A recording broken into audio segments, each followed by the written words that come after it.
Hello everybody and welcome to Forever Rugby on Forever Sports. For today's preview, Lions versus Bulls, the second match of Rainbow Cup SA Week 4 and the last match before a bye weekend, which would be nice for some of the players to sort of get a rest. And for some of these teams where there's some decent, quite a lot of injuries, hopefully a decent opportunity for them to go and get some players back. But some interesting sides between the Lions and the Bulls. Bulls resting a very key player by bringing in two Springboks into their team, and the Lions opting for consistency bar an injury force replacement. Before we look into the teams, please do smash a like on the video, subscribe to the channel. I think it's going to be quite an interesting clash. I think obviously you've got to back the Bulls, especially with the way they sort of dismantled the Sharks last weekend. But I also think that the Lions suddenly last weekend looked like a whole different side. And, went back to their roots of just being fearless, And when you're fearless, when you take these risks, absolutely anything can happen. So, I think Bulls are definitely favorites, and they probably will win tomorrow. But I think the Lions are going to be a much harder side to beat than the side that the Bulls played in that first week. And I was quite impressed with the Lions' defensive effort that first weekend. Far more so than the defensive effort last weekend. But the Lions on attack didn't look particularly good. And I think the Lions of last weekend, especially if Jordan Hendrickson has another very good game, just looks like a side that can score points. And when you're a side that can score a lot of points, you can make up for some dodgy defending. But obviously the Bulls, they just got everything they need. So if we look at the sides, we'll start with the Lions side. So the front row, Steve Tole, Jakob Asaki, and Carlos Sardi, I thought were very good last weekend. And they fronted up tremendously against that Springbok front row. And I think a lot of it has to come down to those locks of Ruben Skuman and Riyad North-Knuckle, and then off the bench, Willem Alberts. I think they added quite a lot of bulk behind that front row, and were one of the main reasons that they were managing to sort of keep the Springbok front row of Bongi Manambi, Stephen Kitsoff, and Frans Malherbe at bay. I mean, Carlos Sardi is a terrific scrummager. Got the better of Stephen Kitsoff in one of those scrums, and I think that they'll be they'll be up against it, with Trevor Nyakane and Lisa Koboka, so it should be a really interesting scrum battle. The loose trio, which has probably been the sort of shiny light for the Lions, have lost Frankie Horn. He is injured. MJ Pulser, Vincent Tuka will now partner Len Massane, who I actually really like, so I'm not too phased about that. I think you lose a bit of bulk in Frankie Horn, but Len Massane's a very hard-working player, and was the starting number 8 for quite a long time last year during the Super Rugby, so I don't mind. I don't think that's too much. Same with the locks. I'd like to see Willem Alberts probably back in the starting lineup, but Ruben Skuman's impressed me, and Riyad North-Knuckle is a nice little youngster there. Andrew Warner was, for me, one of the best players last weekend for the Lions.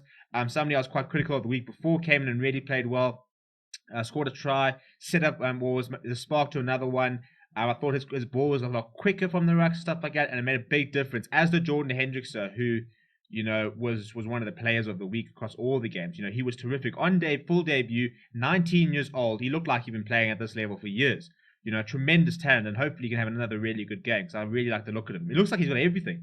His defense, he made 8 out of his 8 of his tackles. He's quite a big chap. He had a huge boot.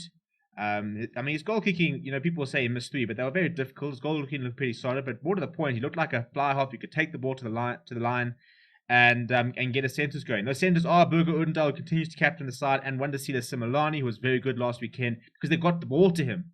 I think that's the one thing with Burger Udendal. He is better at getting Similani into the game more than Dan Creel. Is very direct, very much a crash ball runner. Whereas McLean, I thought, scored a terrific try last weekend when he finally got an opportunity to sort of show his finishing. And even though he was very good in the attack last weekend, needs to sort of sort out his defense for me personally. On the bench, PJ Botha, Ruan Dredd, Asinate, and Klabakanya are back again. They had a tremendous scrum against that Stormers second string front row, which is what gave that Rasmakana try, as did Morty van den Berg. A huge scrum which sucked in the entire number 8. Morty van den Berg spotting the space down the blind side, going there one time, and then McLaren had the pace to go all the way. Willem Alberts, Emmanuel Tuka had a terrific run, almost scored a try, losing the ball over the try line, but he looks as good as his brother, and I think those two could become a very exciting combination in the future. Morty van den Berg, a live-wise scrum off, adds a lot of pace to the game. Fred Zeilinger, I think, is going to struggle to get into the side at the moment, the way Jordan Hendrickson is playing. And then Manny Russ comes into the bench, somebody we haven't seen for a while, suffered with a bit of injury, but a nice youngster, and it'll be interesting to see where he sort of slots in. I think you could maybe see Fred Zeilinger moving at full back for a bit, if Jordan Hendrickson is having a really good game, and Manny Russ coming into the centres during the game. For the Bulls, it's the squad depth is incredible. There's no Mornes Dane this weekend, which is sort of the big one. And so Chris Smith is entrusted to try and sort of guide the Bulls over the line. I think that is a really big loss for the Bulls. I think Chris Smith's a very good player, but Mornes Dane is playing such good rugby at the moment. But up front, you've got Lizo Koboka and Trevor Nyakane. What more can you ask for? Those two I mean, I think if everyone's fit, those two are probably your reserve props on the bench of the box. I thought Lizo Koboka was brilliant when he came on last week.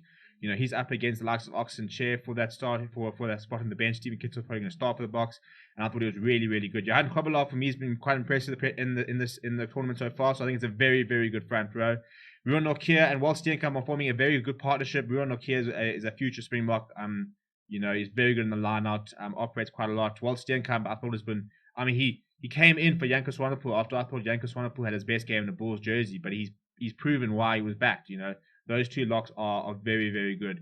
And to have Janko Swanepoel coming off the bench shows you the sort of depth that they've got. Then Marco Verstappen, Albert Lowe comes into the starting lineup. He was tremendous last weekend. Probably one of the players of the match. Carried very well, does the hard yards. He's also someone who's definitely pushing for a box position. And Dwayne Firmino will captain the side, and we know what we're going to get from Dwayne. You can only speak so much about him, but just brings so much experience and so much leadership. Emerson Pierre I thought was pretty solid. And then this is where the interesting change is. James Verity-Am is getting a run out at wing, with Trevino Jacobs dropping to the bench. Cornel Hendricks and Marco Jansen-Van will continue in the midfield. Cornel Hendricks, I think, for me, is carrying the bulk of the work of those two centres. I think Marco Jansen-Van is a good player. He's very versatile, but, nothing particularly X-factor. I think Wandisila Similani will look at him and say, that's someone I can get. That's somebody I can get past. I can get in between. And Cornel Hendricks, Birger Undal's going to have to make sure that he wraps him up, because he's a very strong ball carrier. And if he tries to go one-on-one against Wandisila Similani, I think Hendricks generally wins that battle. So that's where Birger Undal and Jordan Hendricks are going to have to watch that channel quite closely. But Josh Tambay up against his former side, the sort of finisher he is. Lots of pace. Very hard-working, and he's starting to pull like a bit of a whole sort of. He's bringing all of the different parts of the wing to his game. I think for the Lions, he was lots of pace, very good finisher, and that was it. But as he's growing, a bit like Makazula Mapimpi, in fact, a bit like a lot of wings in South Africa break out as these really fast finishers who struggle to tackle, positionally aren't great, and in the air struggle. And what makes the difference, and that's why I think we see so many wings, like they kind of flash at the pan, aren't they? They come on, they score these incredible tries, and then they go off. You think someone like John Ganokwe, I think he scored like 4 tries in that one game. Scored, and he came on, he's got all that pace, but didn't have the all-around game to compete. And that's why your Brian Habanas, your JP Petersons, Jason Colby even, that's why they succeed, because they've got those other parts of the game. So Badosh Tambwe is starting to sort of piece together a very, very sort of complete winger package. David Creel at the back, I thought was quite quiet last weekend, kind of struggled to get into the game, was very solid when he needed to be. And then off the bench, Joe van Zyl, Gerard Steenkamp, Morne Smith, I think that Lions reserve front row will be saying that we can go toe-to-toe with them. They are very solid. They did quite a good job against that Sharks starting front row, but I think that Lions front row they've got a lot of confidence. I think last weekend they would have thought that scrums were going to be an issue for them, and it wasn't. I think they'll take a lot of confidence out of that. Janko Swanepoel and Nizam Carr, 2 brilliant players come off the bench. Zach Berger's a really nice player, slots in quite well. And then Clinton Swart gets a run out, and then Trevino Jacobs will come off the bench. So it's 2 very good sides. The Lions obviously not quite at their best, but I think they've, because of one weekend, I think they've added a little bit of unpredictability. Kind of have that. Well, we actually don't know which Lions team's going to sort of rock up. They haven't really been committed to a single game plan the entire season, really, and I think that makes them quite unpredictable. It's quite a difficult team to prepare for. For the Bulls, you know what you're getting. You're getting a hard, big hitting pack up front.